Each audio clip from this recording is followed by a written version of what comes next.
So there's a lot of writing advice out there, and a lot of it is repeated. Like, you hear the same things a lot, especially if you are mostly in one sphere. Like the AuthorTube sphere, has a certain kind of advice that's usually given. NaNoWriMo spheres, there's a lot of writing tips and things that are given. But what happens if you try that popular advice for plotting, for doing your characters, for whatever, and it doesn't work for you?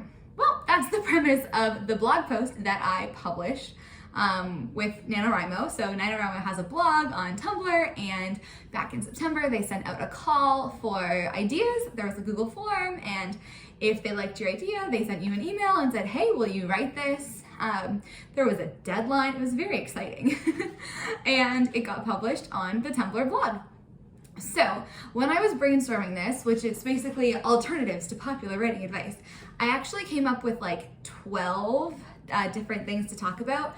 And the first set of them, so the stuff that wasn't published on NaNoWriMo, that's available in a video I will link above. It's also an article on my Substack. So I write these kinds of writing reflections, tips, analyses on my Substack, which is called Nicole Wilbur Chasing Chapters. There's also travel stuff in there. Don't worry, if you subscribe to it, you won't get notified about the travel stuff. That's just kind of experimental. So you'll only get the writing stuff, and it's only once a month. But please go check it out.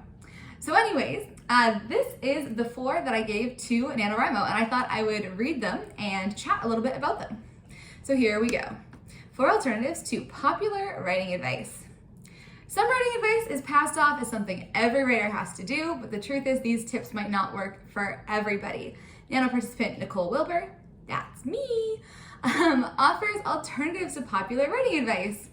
So let's get in here. The first advice we're looking at is make your character want something. Now I know I'm a huge proponent of like the character has to want something. There needs to be a concrete desire line, yes. But sometimes that can be hard to come up with. So my alternative is ask what your character is most afraid of instead of what they want. So obviously like the main character's goal drives the story. They added it's a common plot that the main character's goal drives the story. I don't know, I guess that's true. Maybe the character doesn't want things in some books, but it sure makes it easier in my own experience when the character wants something pretty concrete. It helps a lot. So that needs to be, again, concrete. The audience knows definitively when they've achieved the goal. Basically, like, if your character wants to find independence, that's not concrete. Concrete is when like the audience knows for sure that they've accomplished the goal. How do you know when someone's signed independence? I don't know. But maybe their goal is to sign the lease on their first apartment. That is equivalent to independence, and most importantly, that might be what the character sees as independence. And it's very easy visually. You can see it with a camera if you filmed it. The character signing the lease, want gotten. Anyways, that's all about wants. If we don't want to start there, if we're not sure where to start, or sometimes the character's desire isn't strong enough in the beginning, or isn't there right at the beginning, and like their desire starts at the inciting incident. The Hunger Games is a great example of this. You can instead think of what they're afraid of. Because the fear of losing something is often more motivating than wanting something. That's like psychology.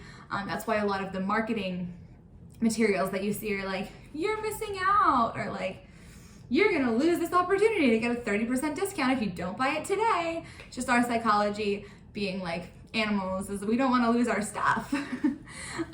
So if we think of the Hunger Games, what does Katniss want at the beginning? I guess she wants to survive. She wants her family to survive. When Prim is called in the Reaping and she volunteers, she obviously wants to survive the games and win it. That is a very amazing, concrete want. But what's she afraid of? Why does she volunteer for Prim? It's not because she wants her family to survive. I mean, it is, but the stronger thing there is she is terrified of helplessly watching them die. She's terrified of not being able to help them. And of course, there's a whole backstory of like her father dying and her mom going away and blah, blah, blah, blah. She doesn't want them to suffer. She's afraid of their suffering. And she's afraid for herself. She couldn't watch Prim on that Games. She couldn't handle it. So there we go. The next piece of common advice that I've heard is identify your story's theme and stick it on a post-it above your computer. The alternative is to use your character's arc to create a controlling idea statement and craft several related questions. They changed it a little bit to say a main idea statement, which to be fair is not what I meant at all, but fair enough, that works. Basically the idea here is that I think a lot of us approach theme from like the English class perspective, which is like, if you take To Kill a Mockingbird, for example, you might have learned like the theme is coming of age, racism, justice, and good versus evil. And you know, those are topics. I would call those topics, not necessarily like themes. They're topics that are like weighty, that they explore, not themes that we're learning through the novel. So I like the controlling idea concept, which is in Robert McKee's story and also the story grid, which is you basically create a statement about what the author views as the sort of proper way to live, or what the audience should be taking away from the book. So it's like cause and effect usually. So for example, in It's a Wonderful Life, the controlling idea might be life is meaningful because of our relationships, or our lives feel meaningful when we value our family and community over money. We can already see a little bit of a plot forming there, right? So the character is going to have to choose family and community over money at some point, and that becomes, you know, more concrete. But everything kind of goes back into that statement. Other things, so there's that, so the controlling idea. And then there's like an exploratory question. So in John Truby's Anatomy of Genres, he talks about these questions a lot.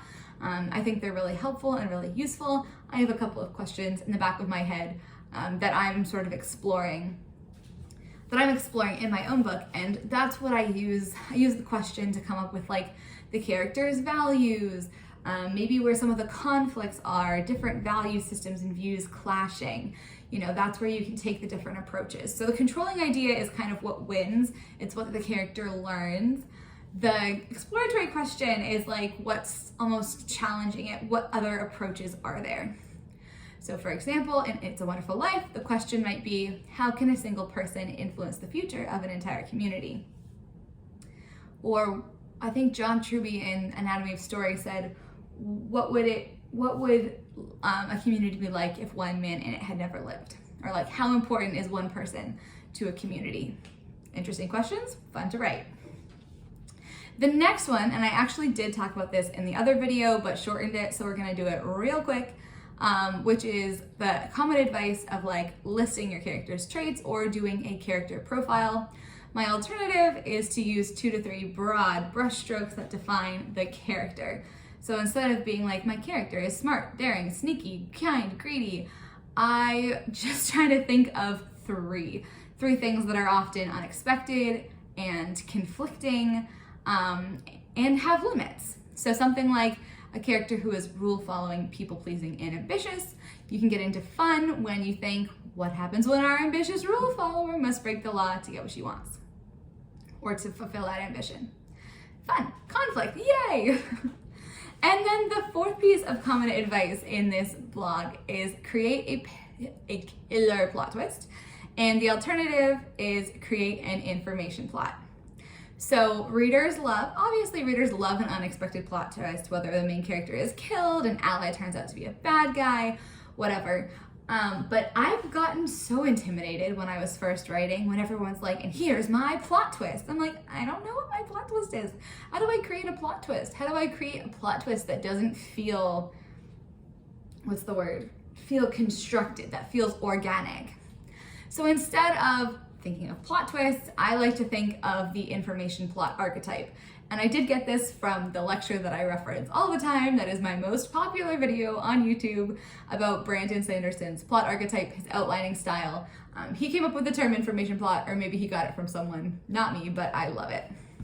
So an information plot is more or less a question that the reader is actively trying to work out. So in the blog post original draft, I used Prisoner of Azkaban as an example, Harry Potter and the Prisoner of Azkaban. So, you know, we're wondering, or Harry Potter and the Prisoner of Azkaban, sure. So we're wondering, why does Sirius Black want to kill Harry Potter? We're wondering, you know, what's this strange thing about what's going on with Lupin?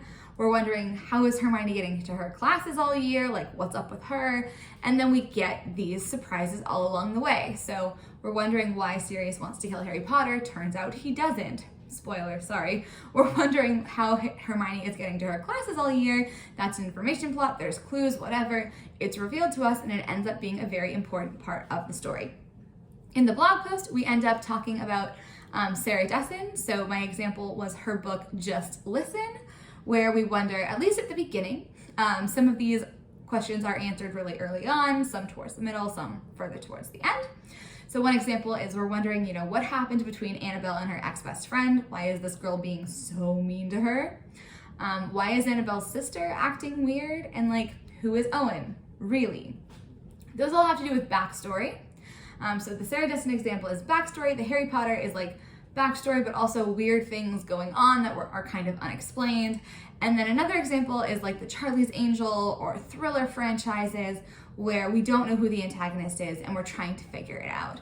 So that's sort of like puppet master, unexplained events, trying to figure out who the perpetrator is. All right, so those are my 4 popular pieces of writing advice with alternatives. If you want more of these, I have that other video, I have a blog post, and I have yet another video coming about alternatives to popular writing advice, because I just like came up with a million, and I would love to hear in the comments if there's any writing advice that doesn't work for you and what you do instead, or just what doesn't work for you, because it would be fun to come up with differences. If you're doing NaNoWriMo, let me know how it's going. Mine is recovered from my first couple days, but still not great. And thank you so much for watching. If you liked this video, please give it a thumbs up. It's very helpful. It tells me that you like this kind of content, and I will see you next time.